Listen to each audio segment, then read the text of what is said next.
We have been going through um, a series that was sort of impromptu. I hadn't really planned it, but it became a series. And we were talking about the contemplatives and those in the Christian tradition who have lived by the contemplative way of life. And I'm seeing some new faces here. So if there's anyone here for the first time, we are a church that believes in the contemplative way because when you look at Jesus from a Hebrew point of view, you see that he was a contemplative. What do we mean by a contemplative? A contemplative is someone who approaches God through silence, solitude, through nonverbal prayer, realizes that we can't understand God, we can't apprehend him rationally in a logical manner. And so the only way that we can really connect with God is when we put those thoughts aside and just connect with him spirit to spirit. There have been contemplatives from the earliest times of Christianity, and of course, Jesus, when he went to pray off by himself, when he told us how to pray, to go into our inner closet, he was telling us the same techniques and showing us the same techniques, and had that connection, that intimate connection with his Father that went beyond the subject-object sort of rational view. And so we here have been teaching that and practicing that for nearly 12 years. And we thought it would be a good idea to take a look at how Christians have done this for the last 2,000 years. Because I'll tell you what, the mind rebels at contemplative practice. We want to understand. We want to put edges around things. We want to compare and contrast, say that this is this and not that. We want to draw logical lines from premise to conclusion. All those things the infinite God resists. And so it is difficult for us to get our minds around it. And even when we think we understand the concepts, it doesn't change anything until we can relax enough to be able to actually enter into that kind of space, that kind of journey with God. And so we've been looking at different contemplatives on Wednesday night. We've been talking here about it, trying to take this thing and turn it around and look at it from as many sides and facets as possible in order to try to get a deeper connection with this, to embrace it more with our minds so that we can actually risk starting the journey ourselves.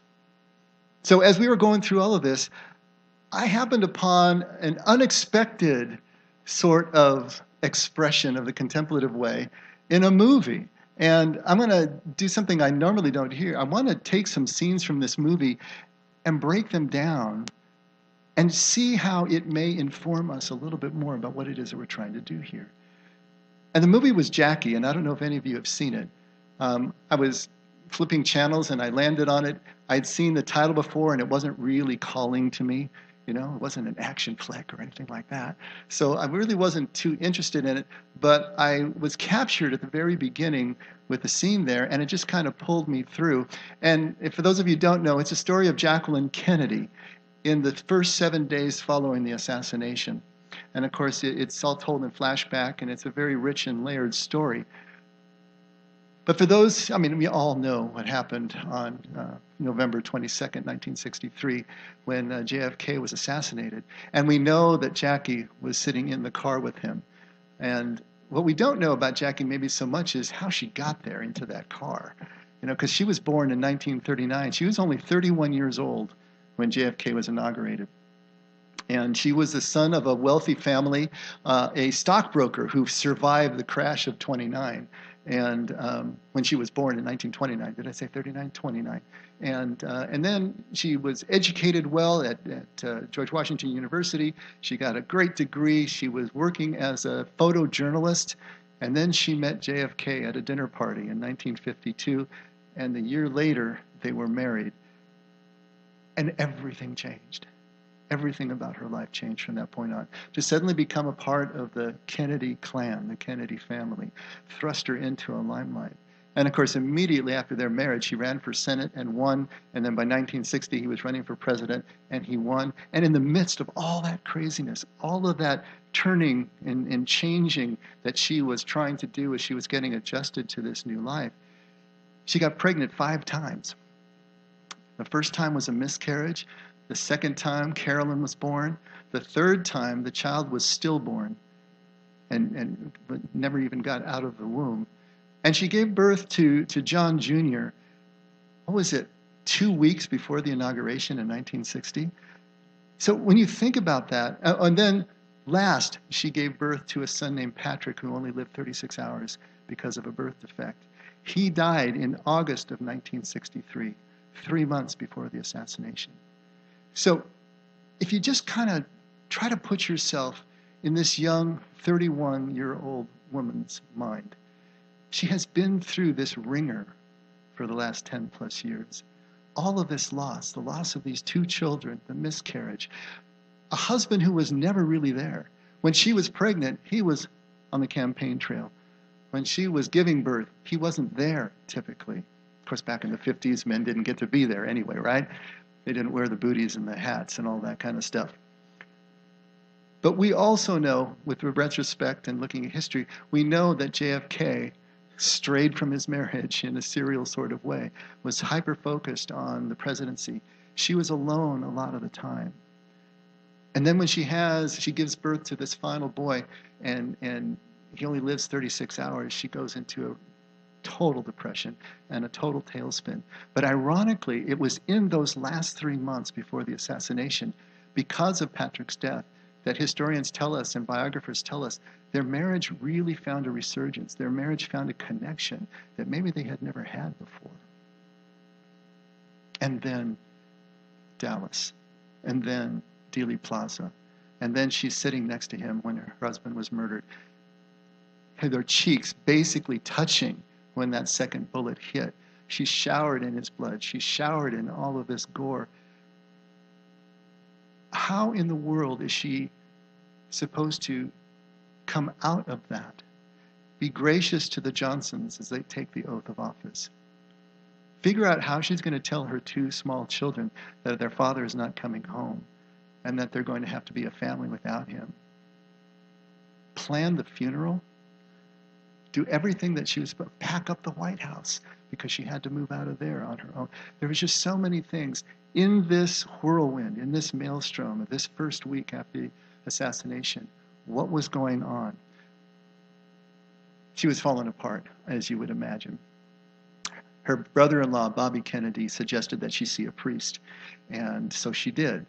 They were all Catholic. She was actually the youngest woman, the youngest first lady ever in the, I'm sorry, she was the second youngest first lady at 31. You know who the first youngest was? Frances Cleveland in 1868. She was 21. You get that for free. That has nothing to do with anything. I just thought I'd throw it out there. So here she is, this young woman, and she's trying to cope with all this stuff.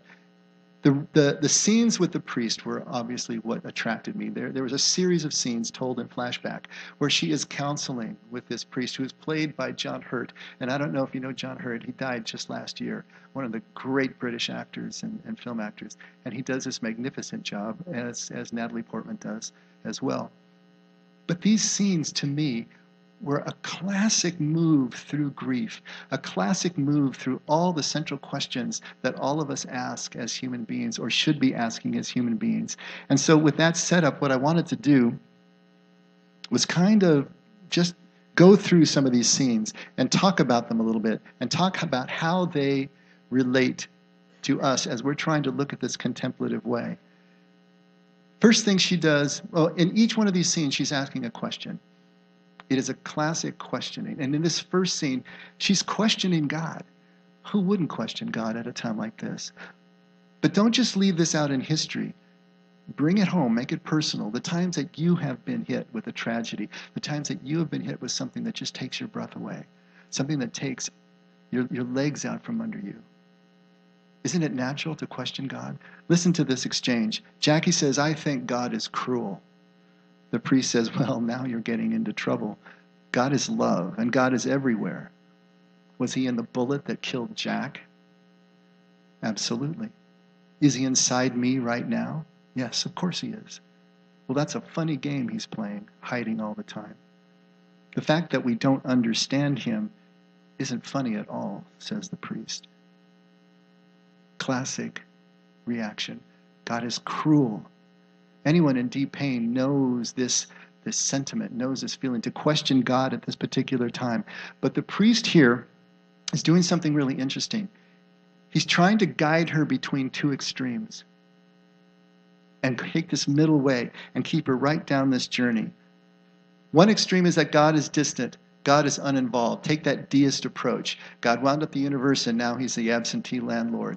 He is not here. He is not now. He's not involved. Therefore, he's not blamable either, but he's not involved. I always remember that song by Bette Midler, God is watching from a distance. I always hated that song. He's not watching from a distance. No. But that's one extreme, okay? That he's watching from a distance. He's not involved in these things, and you can't blame him for any of the evil that goes on in your life or in the world. And the other side is take this pat answer. Just create this quid pro quo, this something for something that takes place. I kid you not, I have heard someone say to a grieving parent at a memorial service when their child died that God needed another angel in heaven. So he took your child to be with him. Oh my God, you just want to kind of crawl out of your skin. There's a classic story in the Old Testament about David when he takes Bathsheba and then he has her husband killed by putting him on the front lines, and the prophet Nathan comes to him and tells him a story of a man who was a huge landowner, had flocks of sheep and hundreds and hundreds of head, and then a poor man who had nothing except one little ewe lamb. And he treated her like a daughter, and they worked together, and they played together, and they ate together, and he treated her like one of his own. And when someone came to visit the rich man, he didn't want to take one of his own flocks, so he took the ewe lamb of the poor man and slaughtered it and prepared it for his guest. And David was outraged when he heard this. He says, you let me know who this person is, he will surely die. And Nathan says, it's you. This is what you have done. This is what God would do if he was taking, because he needed another angel in heaven. How is that comforting? How does that give us any sense of who God is? Sometimes we say, well, God, when bad things happen, it's because God is either creating it to happen or allowing it to happen because he's instructing us, he's disciplining us, or he's chastising us. Now that makes a certain sense. At least it's something for something, right? It's something that we can understand why this incomprehensible thing would happen to us. But it makes God a monster. He would take my child. For those of you who have lost a child, he would take my spouse. Think of the things that happen to us in our real lives. If God did that to instruct us, to chastise us, to discipline us, we wouldn't do that to a dog. Yet God would do it to us. There's something that's more subtle, too. How about this one? God knows everything. He knows the shape of everyone's lives. And so sometimes the kindest cut of all is to take the life before it goes off the rails, or take the life before something bad happens. Another rational explanation for the things that we can't explain in life. But really, what about free will in a scenario like that? Don't we have a choice? Aren't we supposed to have a choice? And what about those people who aren't taken? Do they not matter in the way that God cared about taking this person out? And what if I just feel cheated out of the time that I could have had with my loved one because God decided to take him or her out early? These are the things that we have to think about when we want to flop down to one side or another. Either God is not there at all, or there's some easy, facile answer that we can give that at least gives us some semblance of understanding, those edges that we can hold on to, some sort of control. But the priest doesn't do either of those. He tries to steer down this middle way.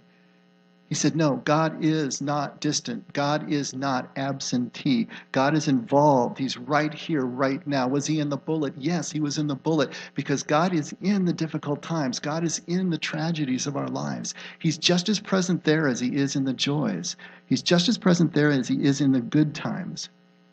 Well, is he in me? Absolutely. He's closer to us than we are to ourselves. He's closer to us than we are to our next breath. And yet, there is no way to understand the nature of this involvement. How can we explain it?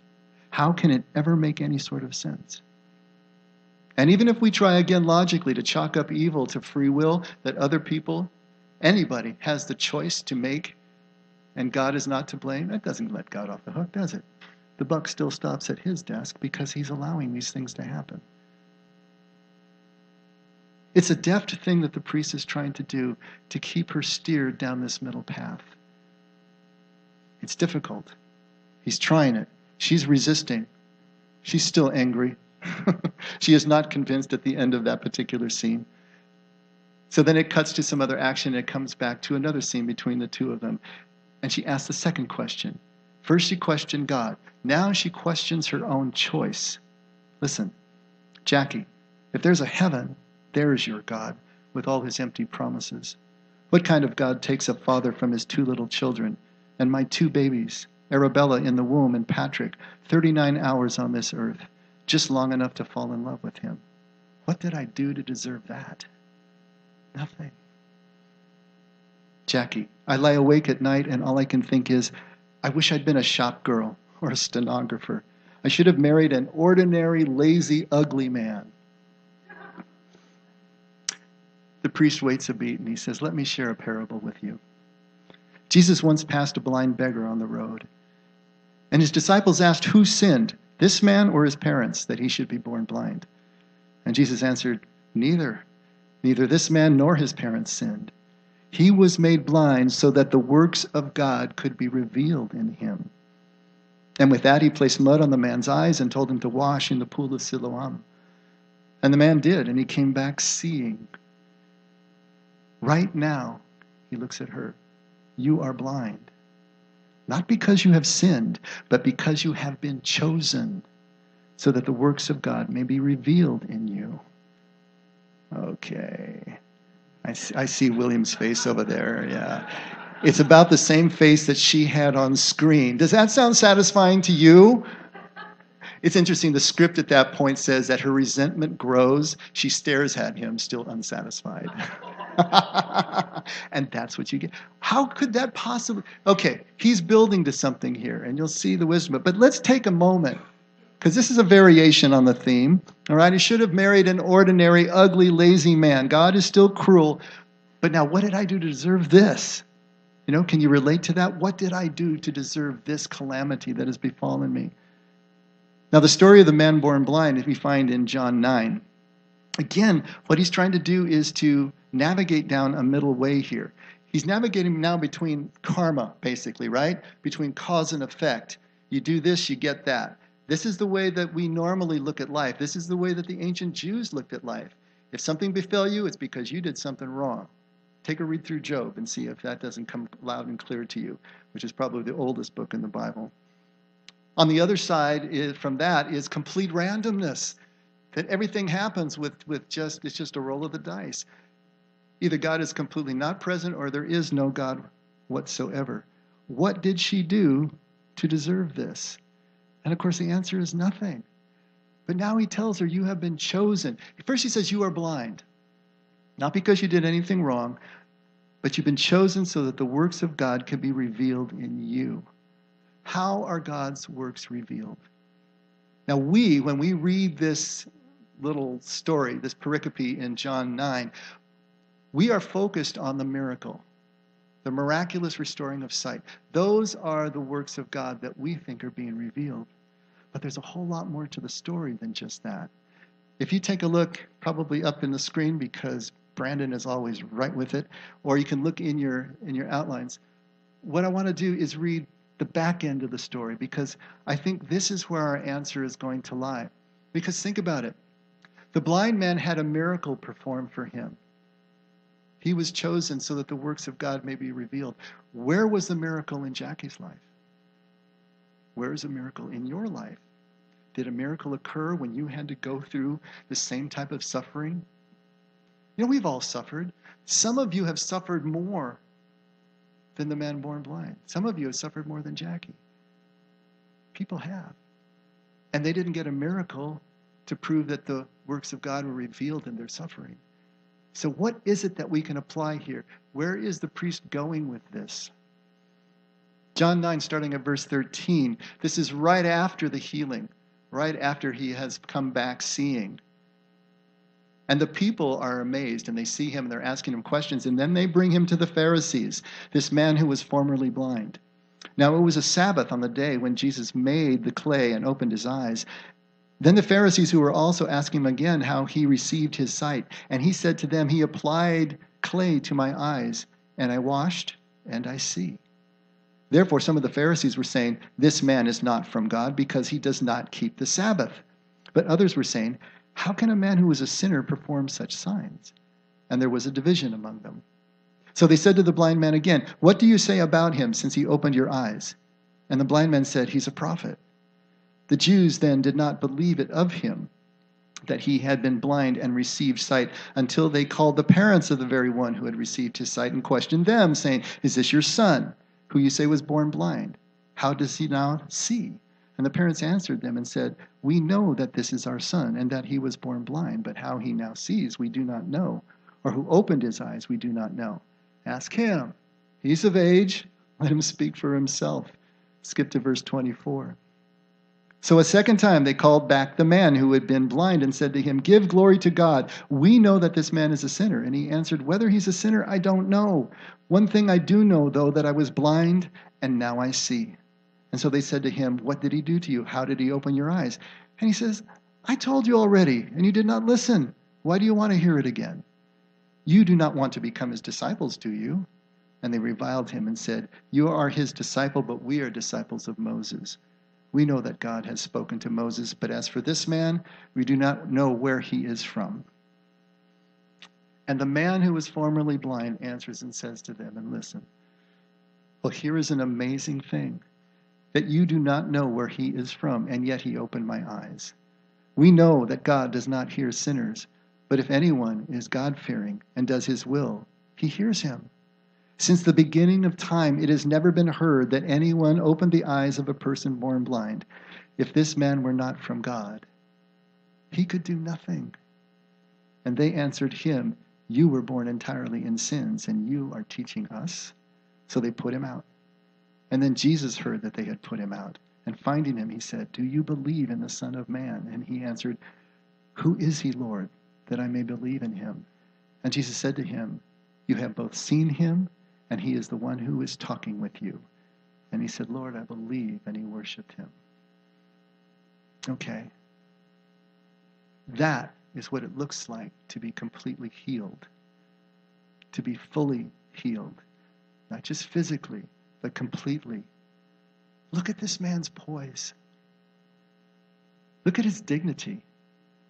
Look at his wisdom. Look at his boldness. Look at his ability to speak truth to power, to stand up to intimidation.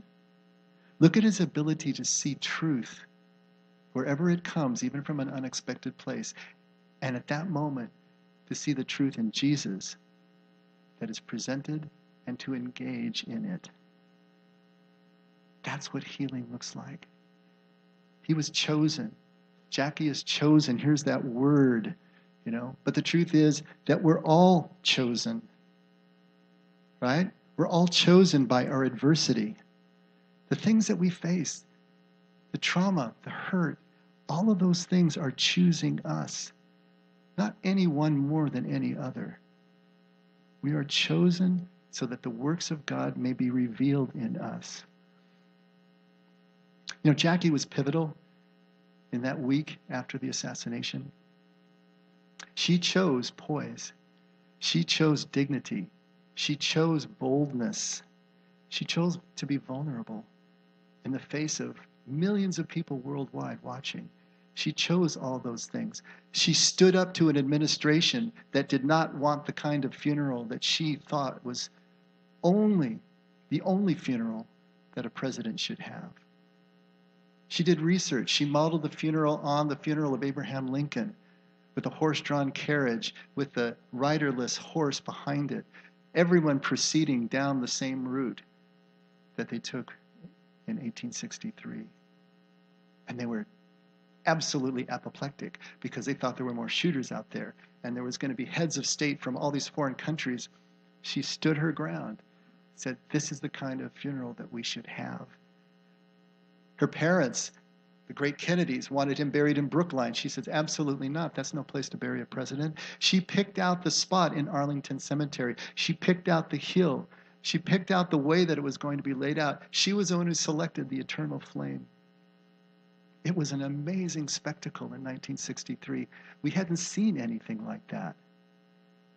There was a London newspaper that reported on this, that Jackie Kennedy gave the American people something they had never had before: majesty. Not only that, she gave the American people what they needed at that moment. There were those cynics, those naysayers that say JFK didn't deserve it. He'd only been in office 2 years. What had he really accomplished? Not much. And yet he gets this kind of spectacle. He gets this place of honor at Arlington. There were those that said Jackie was just grandstanding, wanted to be seen. It didn't have anything to do with either of them. What it had to do with was what the people needed.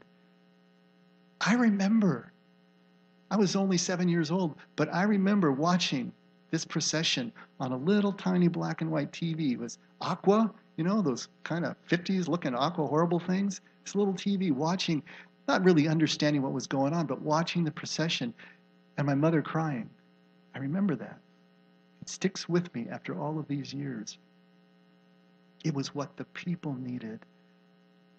In her poise, in her dignity, in her adamant decision to have this procession, the works of God were revealed to an entire world, and especially our country. The works of God were revealed in a man born blind to the people who were listening to this exchange. God is the source of that boldness and that dignity. God is the source of the ability to stand up to intimidation and speak truth to power, and to do the things that need to be done for the right reasons. She didn't realize all this, but it happened. This is where this went. There's a third question she asked. She questioned God, she questioned her own choices, and then she questioned her life. She says, I wrote a letter. She's talking to the priest again. I wrote a letter that night before we moved the casket to the Capitol. Do you know what I said? That I wanted to die. That night and every night since, I prayed to die. The priest says, I understand. Do you? I do, unless you're asking for my permission. No, I was just hoping if I walked down the street next to Jack's body, maybe someone would be kind enough to do it for me. And the priest says, in front of the whole world, a famous life, a famous death. She says, I never wanted fame. I just became a Kennedy. She wants to die. Passively, but she wants to die. How many of us have been in that situation where it just feels so hopeless? The hurt is so bad and you don't know how to make it stop that you just want to die. I can remember a time in my life pacing my apartment all by myself, praying that God would take my life. I know what that feels like. I wasn't going to do it, I guess, now, but it felt so heavy at the time. The priest understands. We all do. We understand this. But he puts her back. He pushes back on her. He stands her up from romanticizing death and reminds her of what is going on here at this moment. And he sets up this final scene. And this final scene is so pivotal, I really would like you to see it. And so if our tech doesn't let us down, would you go ahead and roll that scene for us, Brandon? There comes a time in man's search for meaning We when have one to back it up. We realizes missed the whole beginning of it. that there are Do no that?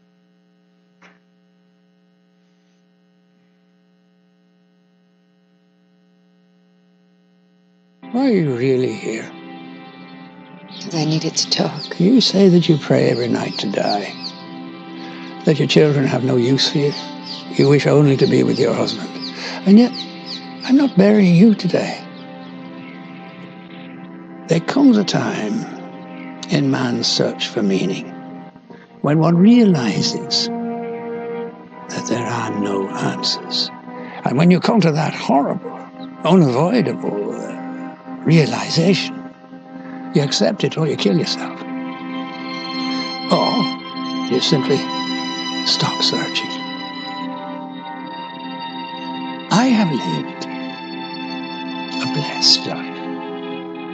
And yet, every night, when I climb into bed, turn off the lights, and stare into the dark, I wonder, is this all there is? You wonder? Every soul on this planet does. But then when morning comes, we all wake up and make a cup of coffee. Why do we bother? Because we do. You did this morning. You will again tomorrow. But God, in His infinite wisdom, has made sure it is just enough for us.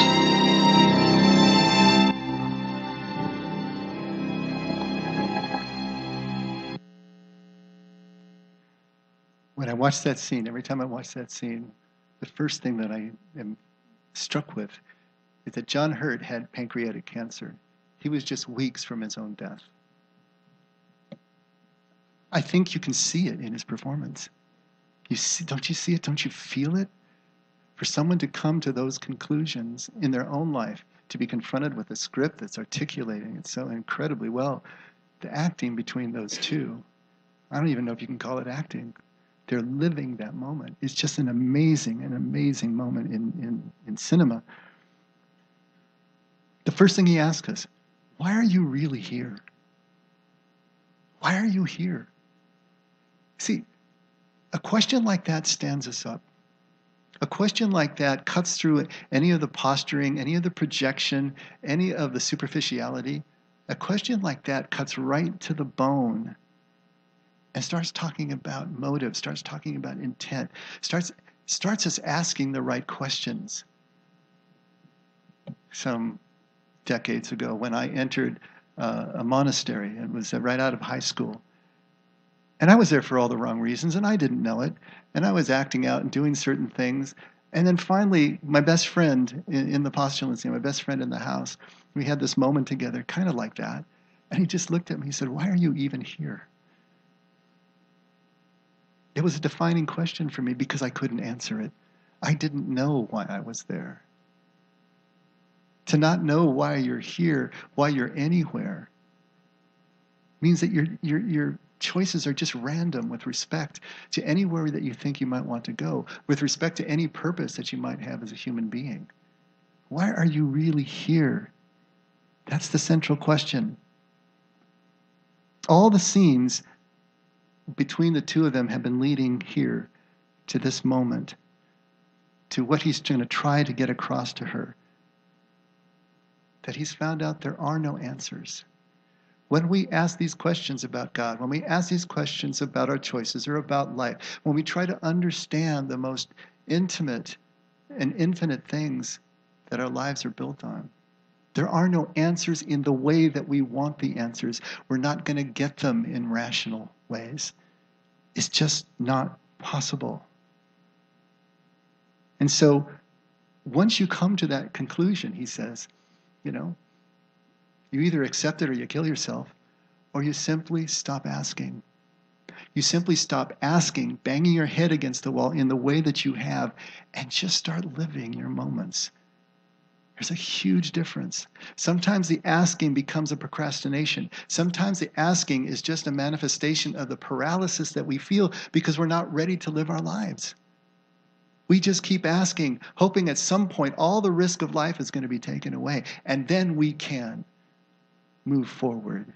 But that moment never comes. There are no answers in the way that we want the answers. And then he tells that story. I had a blessed life. But every time I climb into bed and I turn out the light and I stare into the dark, I ask, is this all there is? You wonder? She's incredulous. Everybody does. Every person on this planet. Haven't you wondered? I've told this story before, one time driving in to a Sunday morning with my sermon in my pouch, ready to sit here in front of you all and be some paragon of a pastor, I suppose. And I'm seeing the light coming over those eastern hills, and it's this beautiful morning, and this thought strikes me, what if this is all there is? What if when I die, I wink out of existence and there's nothing? Not a really good premise for a sermon, I'll tell you that. But in the next moment for me was that, but Jesus believed. And that's enough for me. I can move on now, you know? But you have to come to some place. I haven't even told this story to my wife, but there was one night I woke up in the middle of the night with a pain in my chest over the left side, and it was going down my arm, and I'm thinking, oh my God, because I have a friend who had a heart attack in the middle of the night, and I was feeling, I thought, what if this is it? Is this all there is? There are those moments in the dark where you ask those questions, and if you're not asking those questions, then you're not testing your faith enough. You're not moving into the places we all need to move. The most mature part of our faith is to ask those questions, to have stripped away enough of the distractions that we get right down to the nut of it. Why am I here? Is this all there is? And then when you move through and you keep breathing and you get up the next morning and you make up the coffee, when you pull a squealing child into your embrace and you just feel that energy and that life and everything for that moment is perfectly okay and it's just enough for us again, you get your answer, but not in the way that you expected it. You become convinced of something that you can't explain. You become convinced of something that you could never prove to another person. You can't even prove it to yourself. And guess what? The next time you're in the dark, you'll ask the question again. And then you get up the next morning and make up the coffee and you start your day again. This is what the contemplative life is about. And I don't know if that sounds morbid to you. I don't know if that sounds defeatist or like a lack of faith. But I'll tell you what. This has been the most deepening, the most solidifying part of my journey. Was to come to grips with the fact that I am not going to get the answers through sheer force of will or through some sort of study or some acquisition that I can pull in that will make me know what I can't know, but that I can participate in every moment to the extent that is just enough. I wanted to just play that one more time, let it really sink in.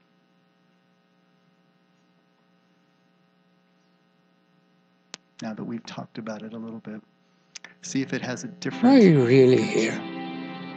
Because I needed to talk. You say that you pray every night to die, that your children have no use for you. You wish only to be with your husband. And yet, I'm not burying you today. There comes a time in man's search for meaning when one realizes that there are no answers. And when you come to that horrible, unavoidable realization, you accept it or you kill yourself. Or you simply stop searching. I have lived a blessed life. And yet, every night, when I climb into bed, turn off the lights, and stare into the dark, I wonder, is this all there is? You wonder. Every soul on this planet does. But then when morning comes, we all wake up and make a cup of coffee. Why do we bother? Because we do. You did this morning. You will again tomorrow. But God, in His infinite wisdom, has made sure it is just enough for us.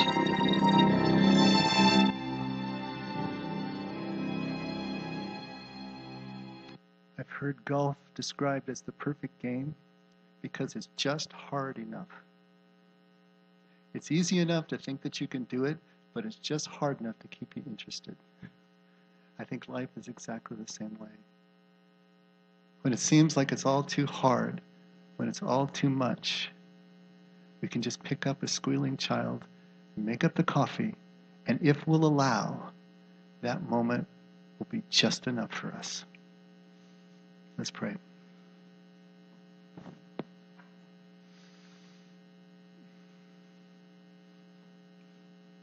Father, I like the idea of resting in your infinite wisdom.